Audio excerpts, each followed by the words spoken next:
भी उसके जादू के बारे में सोचता था। एक दिन उसे एक आदमी मिला जो शहर के एक बड़े अखबार के लिए काम करता था। उस आदमी ने फरहान से पूछा, सुना है कि अब्दुल रहीम की दुकान के बर्तन में कोई राज है, क्या तुम कुछ जानते हो?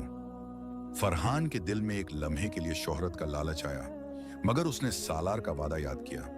उसने उस आदमी से कहा, कोई राज नहीं है, बस उमेरा की मेहनत और अल्लाह की रहमत है।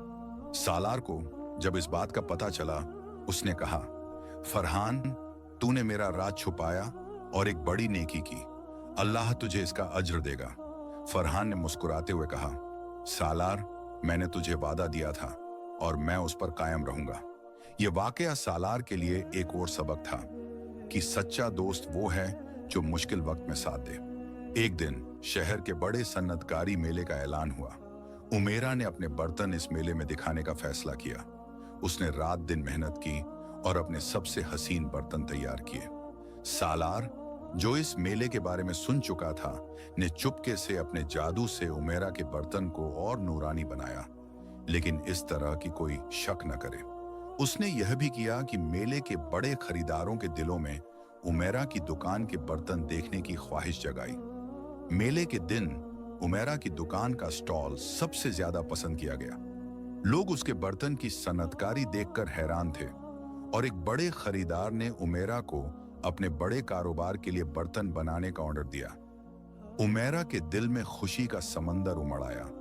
उसने अपने वालिद को यह खुशखबरी सुनाई और वो दोनों अल्लाह का शुक्र अदा करने लगे।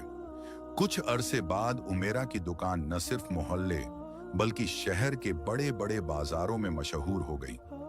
उसके बर्तन अब सन्नतकारी के नमूने के तौर पर देखे जाते थे और उमेरा ने अपनी तालीम पूरी कर ली।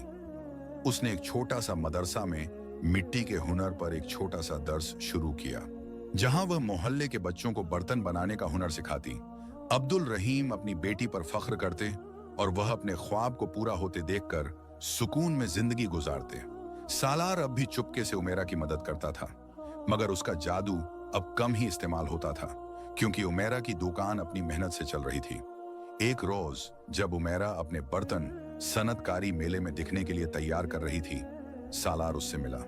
उसने कहा, उमेरा, मैं तुम्हारे बर्तन खरीदना चाहता हूं। तुमने अपनी मेहनत से यह दुकान इतनी कामयाब की है।